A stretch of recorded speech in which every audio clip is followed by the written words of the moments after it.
अस्सलाम वालेकुम, मैं हूं शाहजेब खानजादा। 28 मिलियन डॉलर्स यानी 4 अरब 59 करोड़ रुपए के नुकसान के बाद अब ब्रॉडशीट कंपनी से जुड़ा एक और तनाज़ा उठ खड़ा हुआ है। ब्रॉडशीट कंपनी के सरबराह कावे मौसवी मुसलसल इंटरव्यूज दे रहे हैं, बड़े बड़े दावे कर रहे हैं। उन्होंने ऑपोजिशन की सबसे बड़ी जमात मुस्लिम लीग नून, तहरीक इंसाफ की हुकूमत पर और परवेज मुशर्रफ के दौर में होने वाले एहतसाब पर सब पर सवालात उठा दिए हैं, इल्जामात लगा दिए हैं, जिसके बाद हुकूमत ऑपोजिशन के खिलाफ और ऑपोजिशन हुकूमत के खिलाफ बयानियां बना रही है। वजीर आजम इमरान खान ने भी आज ब्रॉडशीट के सरबराह के एक दावे का जिक्र किया। वो ब्रॉडशीट वाले ने कहा कि ये जो मैं थोड़ी थोड़ी चीज़ें देख रहा था कि एक पाकिस्तानी ने, और वो भी बता नहीं रहा कि हमारा पाकिस्तानी सियासतदान ने, सऊदी अरेबिया से लंदन के बैंक में $1 अरब भेजा। $1 अरब एक आदमी ने भेजा। तो लोग तो बहुत अमीर है यहाँ के हमारे, लेकिन मुल्क गरीब है, मकरूज है। मुल्क कर्जे पे गुजारा कर रहा है, लेकिन लोग ऐसे हैं जो लंदन के सबसे महंगी जगहों के ऊपर बड़े बड़े महलों में रह रहे हैं। मगर सवाल यह है कि क्या वाकई वजीर आजम को आज ब्रॉडशीट के सरबराह के इंटरव्यू के बाद ये बात पता चली है कि $1 अरब का एक अकाउंट है, या वजीर आजम को ये बात पहले से पता थी? और क्या वजीर आजम को ये पहले से पता था कि ब्रॉडशीट के CEO का ये दावा दुरुस्त है या गलत? ये तमाम हक़ाइक़ हम प्रोग्राम में आगे आपके सामने रखेंगे, क्योंकि वज़ीर आज़म इमरान खान ने इस हवाले से ट्वीट्स भी की। वज़ीर आज़म ने लिखा कि पहले पनामा पेपर्स ने हमारी हुक्मरान अशराफिया की बदउनवानी और मनी लॉन्ड्रिंग से पर्दा हटाया।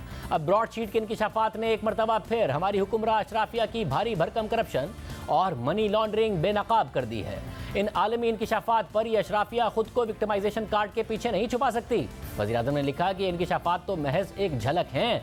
ब्रॉडशीट से हम अपनी अशराफिया की मनी लॉन्ड्रिंग और तहकीकात रुकवाने वालों के हवाले से मुकम्मल शफाफियत चाहते हैं। अब हुकूमत कह रही है कि ये अपोजिशन के खिलाफ स्कैंडल है, अपोजिशन कह रही है कि ये इस हुकूमत और इदारों के खिलाफ स्कैंडल है। मगर अगर ये वाकई स्कैंडल है तो ये पूरे निज़ाम के खिलाफ एक स्कैंडल है। कावे मौसवी ने अपने इंटरव्यूज़ में जो दावे किए हैं और जो इल्ज़ामात आयद किए हैं, उन सब का एक एक करके जायज़ा लेते हैं और आपके सामने रखते हैं। कावे मौसवी का पहला दावा और पहला इल्ज़ाम जनरल परवेज मुशर्रफ की क़यादत और उनके मातहत इदारों पर है। उन्होंने एक इंटरव्यू में मौक़िफ़ इख्तियार किया कि जनरल मुशर्रफ का इसरार था कि नवाज शरीफ और उसकी हुकूमत का ताक़ुब किया जाए, लेकिन हमने इस बात पर जोर दिया कि हम सियासी इंतकाम का हिस्सा नहीं बनेंगे। माजी की हुकूमतों को भी देखा जाए। मुशर्रफ ने हामी भर ली और इत्तफाक हुआ कि बेनज़ीर भुट्टो की हुकूमत को भी देखा जाएगा। शुरू में जनरल मुशर्रफ का फोकस था कि नवाज शरीफ और उनकी हुकूमत के खिलाफ तहकीकात हों, मगर हमने वाज़ेह कर दिया कि हम किसी सियासी विछड़ का हिस्सा नहीं बनेंगे। हमने कहा तमाम साबका हुकूमतों की तहकीकात होनी चाहिए, तो जनरल मुशर्रफ मान गए और बेनज़ीर भुट्टो हुकूमत की भी तहकीकात का कहा। हमारे पास पूरी लिस्ट थी और इस लिस्ट में से एक शख्स बाद में जनरल मुशर्रफ हुकूमत के वज़ीर दाखिला बन गए।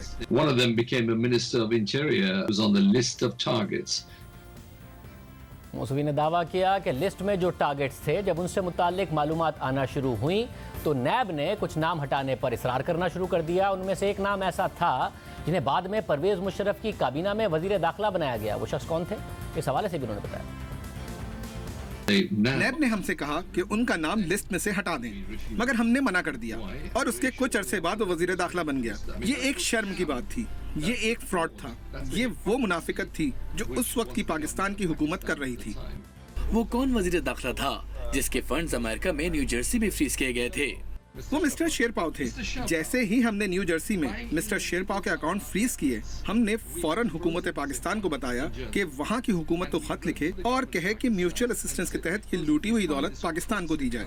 मगर हुकूमत पाकिस्तान ने बिल्कुल उलट किया और ये लिख दिया कि अकाउंट को अनफ्रीज कर दिया जाए, और फिर हमें कहा कि शेरपाव का नाम अपने टारगेट्स की लिस्ट से भी निकाल दें। हम हैरान रह गए।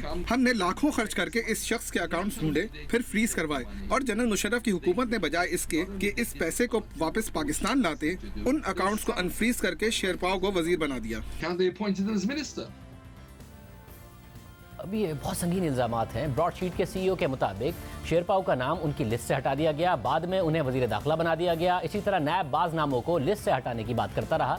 बाद में 2003 में नैब ने ब्रॉडशीट से अपना मुआहदा ही मनसूख कर दिया और ब्रॉडशीट से राब्ता मुनक़ता कर दिया और फिर ब्रॉडशीट ने लंदन की अदालत में उसे चैलेंज कर दिया और 2009 में ब्रॉडशीट ने लंदन की अदालत में पाकिस्तान पर जुर्माना आयद करने की दरख्वास्त दायर कर दी। मगर इससे 2 साल पहले क्या ब्रॉडशीट ने अपने तहफ़्फ़ुज़ात से मुताल्लिक पाकिस्तान की क़यादत को आगाह किया था? इस हवाले से ब्रॉडशीट के सरबराह कावे मूसवी का दावा है कि 2007 में उन्होंने जनरल मुशर्रफ से सवाल किया कि आपने हमें पाकिस्तान आने की दावत दी, नैब का इदारा बनाया, लेकिन फिर हुआ क्या? तो जनरल मुशर्रफ ने जवाब दिया कि जब हमने इलेक्शन करवाए तो तमाम करप्ट मुंतखब हो गए और उन्होंने नैब को नाकारा बना दिया। In 2007, General Musharraf came to the Oxford Union. 2007 में जनरल मुशर्रफ बरतानिया आए और मैंने उनसे पूछा कि जनरल मुशर्रफ, आपने हमसे चोरों को पकड़ने को कहा और फिर क्या हुआ? तो जनरल मुशर्रफ ने जवाब दिया कि हमने सुप्रीम कोर्ट के कहने पर इलेक्शन कराए और फिर वही सारे लोग मुंतखब हो गए। And they came back to power and they gutted NAB.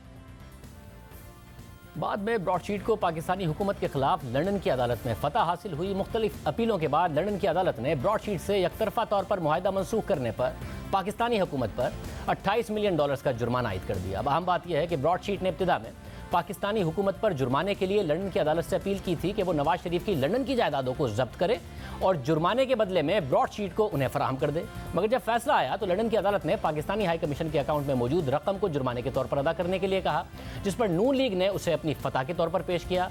Maryam Nawaz ने ट्वीट करते हुए कहा कि ब्रॉडशीट कंपनी को नवाज शरीफ के खिलाफ मुकदमा ढूंढने के लिए $2,87,00,000 अदा किए गए, मगर फिर भी नाअहली के लिए इकामे और सजा के लिए जज अरशद मलिक का सहारा लेना पड़ा। आज अल्हम्दुलिल्लाह एवनफील्ड अपार्टमेंट्स केस की असलियत भी सामने आ गई। नवाज शरीफ की सदाकत और अमानतदारी की गवाही कुदरत दे रही है। मगर मूसवी ने नून लीग के इस दावे को मुस्तरद किया और कहा कि एवनफील्ड अपार्टमेंट्स की अटैचमेंट से वो खुद पीछे हट गए थे क्योंकि हमें दूसरे फंड्स तक रसाई मिल गई थी दूसरे अकाउंट्स तक।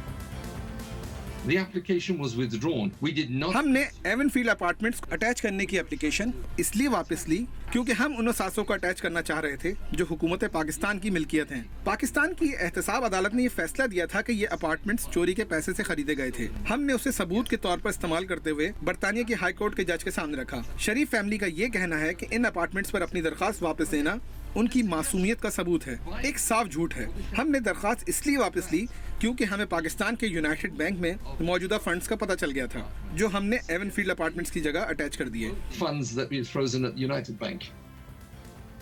और सिर्फ यही नहीं, कावे मूसवी ने दावा किया कि 2012 में अंजुम डार नामी शख्स ने उनसे मुलाकात की और ख़ुद को नवाज शरीफ का भांजा या भतीजा बताकर $25 मिलियन की पेशकश की और कहा कि आप नवाज शरीफ के खिलाफ तहकीकात से पीछे हट जाएं। Mr. Anjum Dar came to see us in 2012. He brought. Anjum डार मुझसे 2012 में मिलने आए। उन्होंने नवाज शरीफ के साथ अपनी तस्वीरें दिखाई और खुद को नवाज शरीफ का भतीजा जाहिर किया और हमें $25 मिलियन की रिश्वत ऑफर की। उस वक्त कमरे में दूसरे लोग भी मौजूद थे और मैंने ये फौरन बात अपने वकला को बता दी थी। मैंने नवाज शरीफ को अंजुम डार के जरिए यही पैगाम भिजवाया जो पता नहीं नवाज शरीफ तक पहुंचा या नहीं कि आप उन्हें रिश्वत दे रहे हैं जिनसे हुकूमत का मुआहदा ही करप्शन से लड़ने का है। अगर आपने ये मामला सेटल करना है तो अदालत के जरिए करें। If you wish to settle this, do it through the court. फिर इस इल्ज़ाम पर नून लीग ने सवाल उठाया कि 2003 में जनरल मुशर्रफ ने ब्रॉडशीट का पाकिस्तान से मुआहदा ख़त्म कर दिया था, तो वो 2012 में उन्हें तहकीकात से पीछे हटने की क्यों पेशकश करेंगे। सिर्फ यही नहीं, हुसैन नवाज ने डॉट न्यूज़ से बात करते हुए कहा कि नवाज शरीफ का अंजुम डार नामी कोई रिश्तेदार ही नहीं है।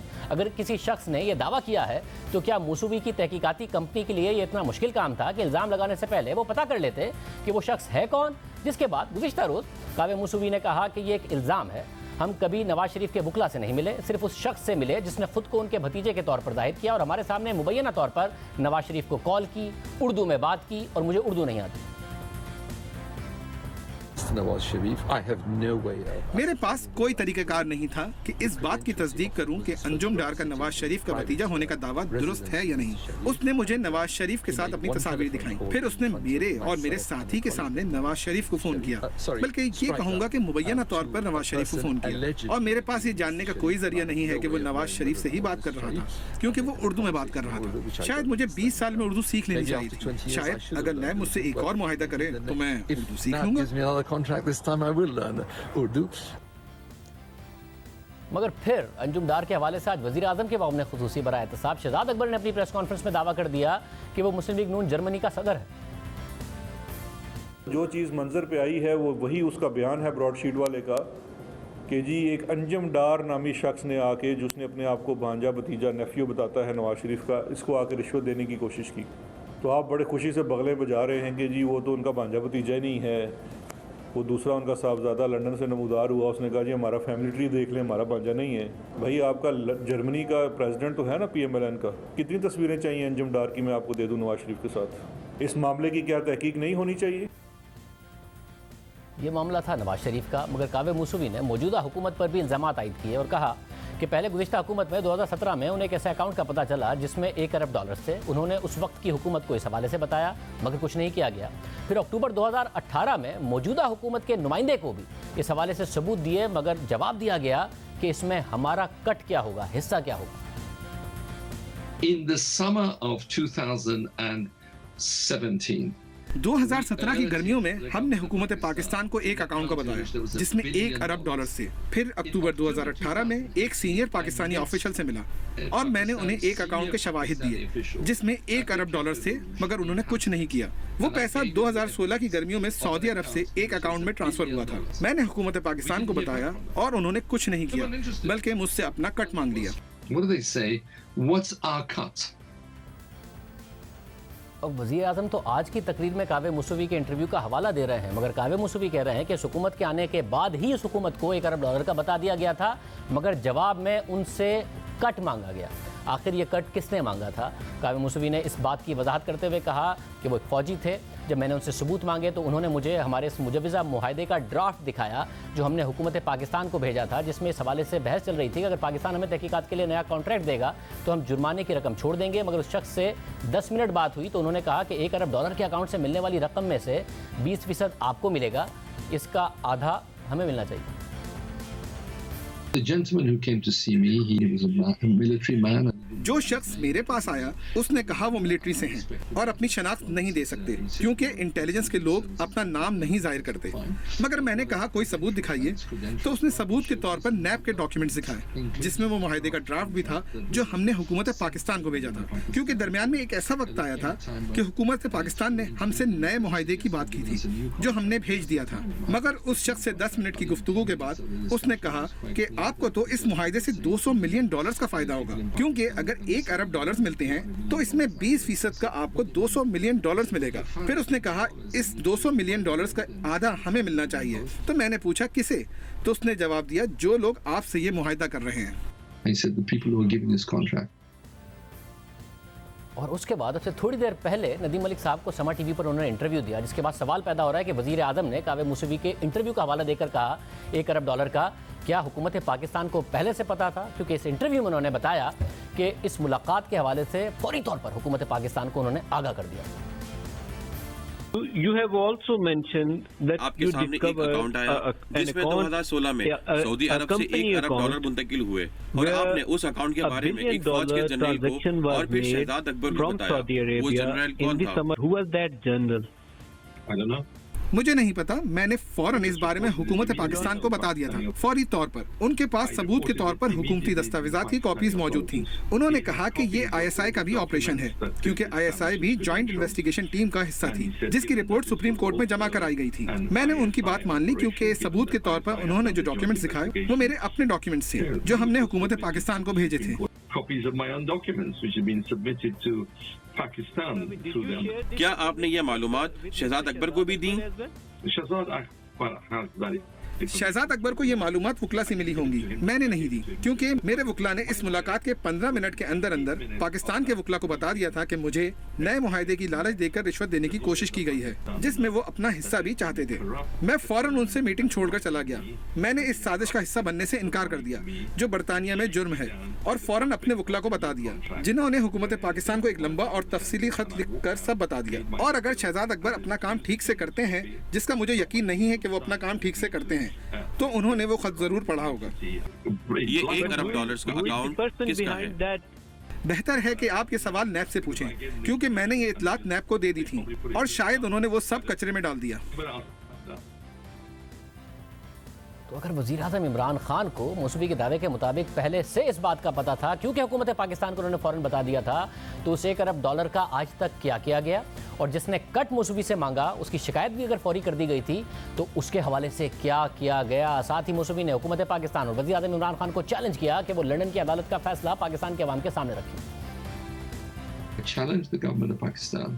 मैं हुकूमत पाकिस्तान को चैलेंज करता हूं कि अदालती फैसला पाकिस्तान के अवाम के सामने रखें। अदालती फैसले कॉन्फिडेंशियल होते हैं, मगर मैं हुकूमत पाकिस्तान को इख्तियार देता हूं कि वो अदालती फैसला पाकिस्तानी अवाम के सामने रखें। अगर इमरान खान अपनी करप्शन के खिलाफ लड़ने के दावे में सच्चे हैं तो उन्हें ब्रॉडशीट केस में अदालती फैसला पाकिस्तान के अवाम के सामने रखना चाहिए, क्योंकि मैंने जो कुछ उनकी हुकूमत की तरफ से देखा है वो स्पिनिंग है।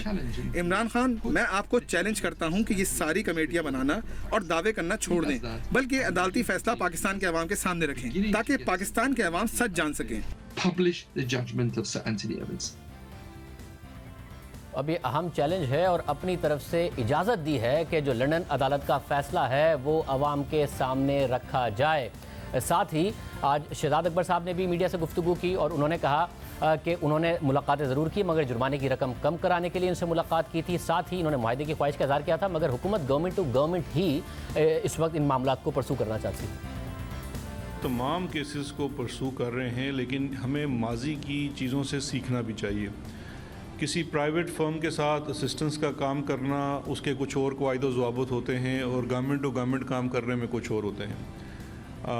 मैं ये जो ब्रॉडशीट वाले साहब हैं इनको एक दो दफ़ा मिला भी और ये ख़ुद के इंकोर्ट भी कर रहे थे कि मैं इनको मिला हूँ। मैं इनको मिला इसलिए था कि जब ये अवार्ड हो गया तो मैंने कोशिश की कि हम अवार्ड के ऊपर निगोशिएट करें कि जितना कम से कम हमारे टैक्स पेयर का नुकसान हो सके।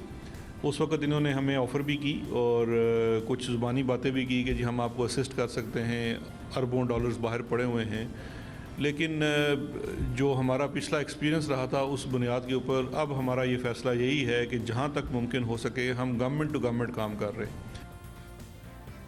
पिछले तजर्बे की बुनियाद पर कह रहे हैं हम गवर्नमेंट टू गवर्नमेंट काम करना चाहते हैं। वज़ीर आज़म कह रहे हैं कि उन्हें मज़ीद इतलात इस हवाले से चाहिए हैं। 7 अरब डॉलर की बात कर रहे हैं।